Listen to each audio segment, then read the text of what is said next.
हम सब समय पे आपको हम अवगत कराने का भी हम काम करेंगे। और हम नौहट्टा में पॉलिटेक्निक कॉलेज, यहाँ के जनता की मांग है कि एक पॉलिटेक्निक कॉलेज आप नोटेट कर लीजिए, एक पॉलिटेक्निक कॉलेज हम लोग के क्षेत्र में चाहिए। और कुकमा घाट जो PPCL जो भारत सरकार की एक कंपनी थी जो सोन गंगा घाट बनती थी, वो PPCL को आप उसको मुद्दा उठाइए और आगे से हम लोग को चालू करवाने का मांग करता हूँ। हमारे यहाँ सबसे बड़ी विकट समस्या है डिग्री कॉलेज की रास्ता। डिग्री कॉलेज तो बन चुकी है लेकिन वहाँ जाने के लिए रास्ता नहीं है। नौहट्टा से शॉर्टकट में हमारे बच्चियाँ सुरक्षित नहीं है, 3 किलो 4 किलोमीटर घूम के जाना पड़ता है। रेलवे लाइन बहुत पहले से हम लोग चलते आ रहा था, हम लोग सुने थे पेपर में कि रेलवे लाइन पास हो गई है पंजारी से जन्नाथपुर चौपर निकलने के लिए, उस पर भी ध्यान आकृष्ट करना चाहूँगा। नौहट्टा प्रखंड की OP जो है कार्यालय पूरा ध्वस्त हो चुका है। नौहट्टा प्रखंड के एक भी अंचल का डॉक्यूमेंट्स सही नहीं मिलेगा। सर्वे में हमारे नौहट्टा प्रखंड का तमाम जनता, सभी किसान त्रस्त हैं। 80% यहाँ का दस्तावेज खत्म हो चुका है। यहाँ के भ्रष्ट CO और कर्मचारी इतने निकम्मे हैं कि मैं जितना भी ये शब्द बोलूँ वो कम होगा।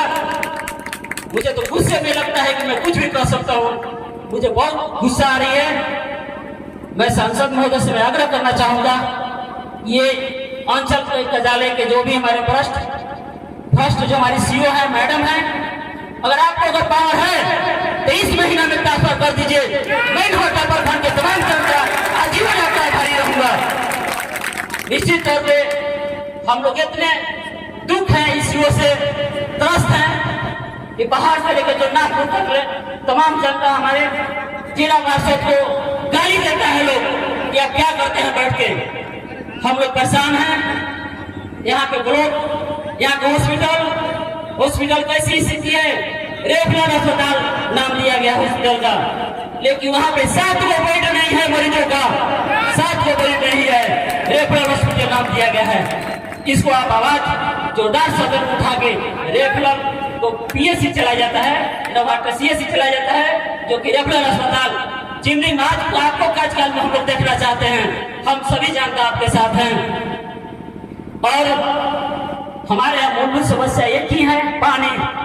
बहुत सारे दोस्तों ने अवगत करा चुका है, आप भी मुझे पता है कि आप मुख्यमंत्री से अवगत कराए हैं लेटर के माध्यम से। मैं आपका बहुत बहुत धन्यवाद देना चाहूँगा। बहुत सारी समस्याएं थी लेकिन मैं नहीं कुछ कहते हुए मैं तमाम नौहट्टा प्रखंड के जनता, अभिभावक, गार्जियन से क्षमा चाहूंगा जिनको अगर मौका नहीं मिला है या बोलना चाह रहे हो। मैं सांसद भैया की तरफ से, आप सभी की तरफ से, सभी कार्यकर्ता की तरफ से जिला पार्षद सुदामाराम क्षमा मांगता है। अब पुनः मैं निवेदन करूंगा कि 1 महीने के अंदर भैया को हम बॉर्डर तक घुमाने का काम करूंगा, लेकिन अब क्षमा चाहते हुए माननीय सांसद हमारे लोकप्रिय हमारे मनोज कुमार भैया जी आए और अपना शब्दों से इतनी भर दे कि नौहट्टा प्रखंड आपको अजीब न भूले। मैं यही चंद्र के साथ आप सबको नमस्कार, प्रणाम, सलाम आदाब करते हुए जय हिंद, जय भारत। माननीय हमारे सांसद मनोज कुमार हमारे बड़े भैया आदर पूर्वक आए और हमारे जनता को संबोधन करने का काम करें। मनोज भैया जिंदाबाद, मां गठबंधन जिंदाबाद। थैंक यू आप सबको। आप सभी को, आप सभी को मेरे तरफ से बहुत बहुत स्वागत, अभिनंदन। नौहट्टा प्रखंड के इस ऐतिहासिक धरती पर मुझे आने का मौका मिला, मैं आया, आप लोगों से मैं मिला। इस मंच के आज संचालन कर रहे संचालक महोदय को भी मेरे तरफ से बहुत बहुत बधाई, शुभकामना। अध्यक्षता कर रहे आदरणीय हमारे अध्यक्ष महोदय जी को भी बहुत बहुत बधाई, शुभकामना। आप जितने भी जनता, नौहट्टा की जो जनता है, जो मेरे लिए भगवान है, आप सभी को भी मेरे तरफ से बहुत बहुत स्वागत, अभिनंदन, मैं आभार व्यक्त करना चाहता हूँ। साथियों, मैं बार बार बैठा था, एक ही बात सोच रहा था, यहाँ तो लोग हैं लेकिन एक जगह और 2-3 हजार लोग इसी प्रखंड के, इसी के बगल के लोग मुझे इंतजार कर रहे हैं, मैं वहां पहुंच पाऊंगा नहीं पहुंच पाऊंगा। इसलिए बार बार मैं निवेदन कर रहा था कि आप लोग मुझे टाइम दे और मैं वहां भी जाऊं, क्योंकि वो भी मेरा इंतजार कर रहे हैं। एक मैं सजेशन देना चाहूंगा संबोधन करने से पहले। आप जितने भी हमारे मंच पर गणमान्य लोग हैं, नीचे हमारे जितने भी गठबंधन, इंडिया गठबंधन के जितने भी हमारे गणमान्य लोग हैं, जब कभी भी मैं यहाँ आऊं, मेरी मंच लगे, आप लोग मेरी मीटिंग लें, सभी दल से, चाहे वो वीआईपी पार्टी हो, आरजेडी पार्टी हो, कांग्रेस पार्टी हो, इंडिया गठबंधन में लेफ्ट के जितने भी पार्टी हो, इंडिया गठबंधन के जितने भी साथी हैं, आप एक एक अपने प्रतिनिधि को चुन लें और चुनने के बाद आप अपनी समस्या उस प्रतिनिधि से लिखा दें और उसको 4 या 5 या 6 लोग आकर के उन सारे समस्याओं से मुझे अवगत कराएं और उन सारे समस्याओं के ऊपर मैं काम करने का काम करूंगा।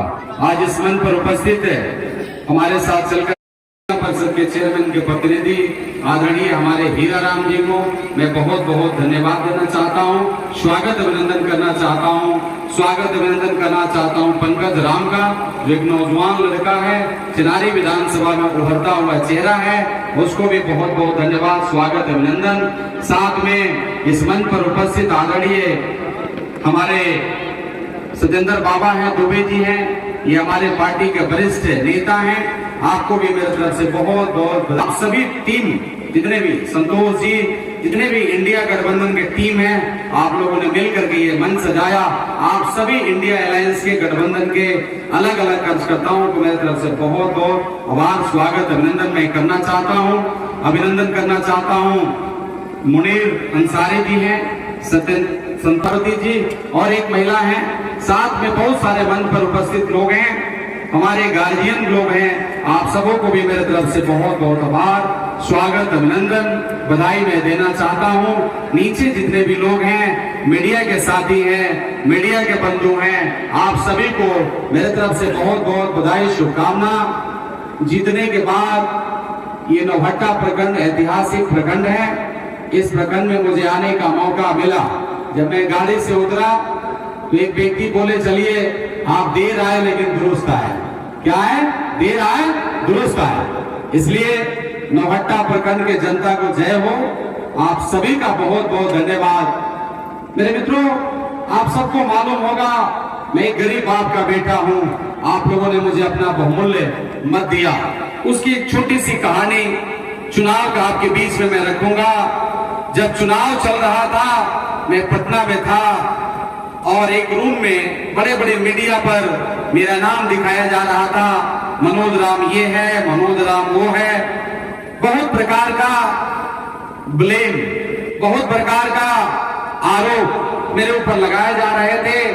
मैं होटल में रूम बंद करके रो रहा था और यही सोच रहा था कि मैं एक अनाथ बाप का बेटा हूं, एक गरीब बाप का बेटा हूं, आखिर इतना बड़ा बड़ा मेरे ऊपर आरोप क्यों लगाए जा रहे हैं। मैं सोचा तो मैं विचार किया तो मुझे उस दिन थोड़ा सा ऐसा लग रहा था कि मैं भी किसी माफिया का बेटा होता, मैं भी किसी डीएम घर से आया होता, मेरा भी पिता एमपी बने होते, मेरे भी पिता का बैकग्राउंड बड़ा होता, तो ये जितने आरोप लगाने वाले हैं वो आरोप नहीं लगाते, डरते, आरोप मेरे ऊपर नहीं लगता। आरोप इसीलिए लगाया जा रहा है कि मैं एक अनाथ बाप का बेटा हूं, एक मजदूर का बेटा हूं, एक गरीब का बेटा हूं, सासाराम पार्लियामेंट के जनता का बेटा हूं, इसलिए लोग आरोप लगा रहे हैं। और मैं आपको एक चीज और बताना चाहता हूं, जितना चुनाव में जितना इन लोगों ने आरोप लगाया, ऐतिहासिक वोट सासाराम पार्लियामेंट के जनता ने इस गरीब बाप के बेटा को दे करके जो जितना वोट मुझे मिला इस सासाराम पार्लियामेंट में, ये जब से आजादी मिली भारत देश को तब से लेके आज तक सबसे ज्यादा वोट पाने वाला अगर कोई हुआ तो एक गरीब बाप का बेटा, आपका भाई मनोज राम हुआ। इसलिए आप सभी को मेरे तरफ से बहुत बहुत स्वागत, अभिनंदन। नौहट्टा प्रखंड के जनता को मैं आभार व्यक्त करना चाहता हूं, चाहे वो किसान का समस्या हो, पानी का समस्या हो।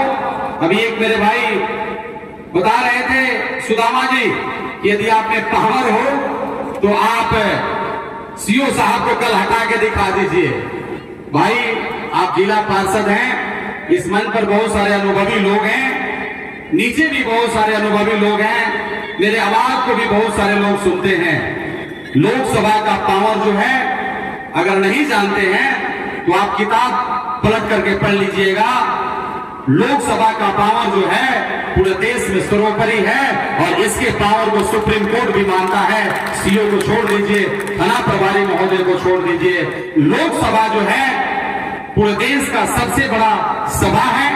पूरे देश में जो नियम कानून पारित करता है वही सुप्रीम कोर्ट, हाई कोर्ट और आपके गांव तक पालन किया जाता है। लेकिन उससे भी बड़ी एक ताकत है भाई सुदामा जी और नौहट्टा प्रखंड के लोगों को मैं बताना चाहता हूं, ये भारत देश जो है राजाओं का देश नहीं है या राजतंत्र नहीं है। लोकसभा की पावर बहुत बड़ी होती है। हम उस सदन के भाग हैं, मेरी भी पावर बहुत है, लेकिन भारत देश का जो लोकतंत्र है, भारत देश के जो जनता है, जो आप नीचे बैठे हैं, ऊपर बैठे हैं, भारत देश में इससे बड़ी पावर कोई नहीं है। जितने भी लोग हैं वो सब आपके सर्वेंट हैं, आपके नौकर हैं, आपका सेवा करने के लिए हम लोग खड़े हैं। इसलिए सबसे बड़ी यदि ताकत किसी के पास में है तो वो आपके पास में है। भारत सरकार संविधान जो बाबा साहब डॉक्टर B.R. अम्बेडकर ने लिखा, उसमें जनता को एक बहुत बड़ा ताकत दिया, आपको एक बहुत बड़ा ताकत दिया। ये राजतंत्र नहीं है कि जो आप चाहेंगे वही होगा। यहां जो जनता चाहती है वही होता है और वही होगा। जरूर आप बालू की समस्या बताएं, पंडुका पुल की समस्या बताएं, आप बहुत सारे समस्या, पानी का समस्या बताएं, रोड का समस्या आप लोगों ने बताया। मैं इस मन से आप लोगों को निवेदन करता हूं और वादा भी करता हूं कि चाहे वो रोड का समस्या हो, चाहे वो किसान का समस्या हो, चाहे वो बालू का समस्या हो, ये आपका बेटा इस मिट्टी का लाल पहले भी आपका लड़ाई लड़ रहा था, आज भी लड़ाई लड़ेगा। जरूर हमारी सरकार केंद्र में नहीं है, जरूर हमारी सरकार स्टेट में नहीं है, लेकिन आपको हर रीति से ये मनोज कुमार, मनोज राम जो नाम है, आपका लड़ाई लड़ेगा, आपका आवाज बनेगा और ये आवाज सदन में भी गूंजेगा और आपको न्याय देने का काम कराऊंगा। मित्रों, एक चीज मैं और आपके बीच में छोटी सी बात रख करके मैं जाना चाहता हूं इस मन से। जब राजा निरंकुश हो जाए, जब राजा निरंकुश हो जाए, जैसे आप देखते होंगे बैल जब होता है, बैल जो होता है तो सांड जो होता है बड़ा बहुत कभी कभी तबाह करता है। लेकिन कुछ लोग, आपको बैल से बहुत ताकत नहीं होता है, लेकिन कुछ लोगों को मैं देखा हूं, हमारे कुछ जादव समाज से भाई लोग हैं, पकड़ करके सींग और जब नाथ लगाते हैं तो उसका जो छटपटाना होता है वो बंद हो जाता है। अब आप सबको मैं बताना चाहता हूं, यदि चाहते हैं कि मनोज राम पानी की समस्याओं को खत्म कर दे, पंडुका पुल का भी समस्या खत्म हो जाए, बालू का भी समस्या खत्म हो जाए, आपका रोड बन जाए। जब से मैं जीता हूं बहुत सारा पैरवी करता हूं, 50% होता है, 50% नहीं होता है। मुझे भी मालूम है अंचल में बैठे हुए लोग ये निरंकुश हो गए, थाना दलालों का अड्डा हो गया, थाना जो है वो दलालों का अड्डा हो गया। कुछ चमचे रहते हैं, बस उन्हीं का सुना जाता है। लेकिन ये जो बैल बिना लगाम का हो गया है, नाप दीजिए और नापने का सही समय 2025 आ रहा है। अगर आप नाप देंगे तो आप जैसे कहिएगा वैसे चलेगा, जैसे घुमाइएगा वैसे घूमेगा। यही एक रास्ता है कि आने वाला 2025 में आपका अपना सरकार, आपका अपना मुख्यमंत्री बनेगा। उसके बाद सुदामा भाई को मैं इस मन से कहना चाहता हूं, एक सीओ नहीं हिलेंगे, एक पीडीओ नहीं हिलेंगे। ये निरंकुश हो गए, ब्लॉक दलालों का अड्डा हो गया, थाना दलालों का अड्डा हो गया, ये सब दलालों के अड्डे हो गए। अगर इससे मुक्ति चाहिए तो आपके पास एक ही रास्ता है, आपके पास में एक ही वे है, आप सभी को आगे बढ़ना होगा और 2025 का जो चुनाव सामने में है, इस चुनाव को फतह करना होगा और सारे चीजों से मुक्ति पाना होगा। इन्हीं चंद शब्दों के साथ एक बार फिर से मैं आपको आभार देता हूं। कहीं मेरी जरूरत हो, आपने कहा मेरा पावर कहीं मेरी जरूरत हो आप ही जनता होंगे और आपको लेकर के चाहे वो सीओ हो, डीएम हो, कहीं भी कोई भी पावर हो उसको लेकर के हम लोग यदि आपके साथ गलत करता है, आपके साथ अन्याय करता है, आपका समस्या नहीं सुनता है, आपकी बातों को नहीं सुनता है, उसके लिए मनोज कुमार हर कदम में कदम मिला के आपके साथ खड़ा है। आपका लड़ाई लड़ूंगा और आपको न्याय दिलाने का काम करूंगा। इन्हीं संकल्पों के साथ एक बार फिर से मंच पर उपस्थित हमारे जितने भी नेतागण हैं, माननीय गण हैं, माताएं, बहनें, भाई, बंधु, आप सभी को मैं आभार व्यक्त करते हुए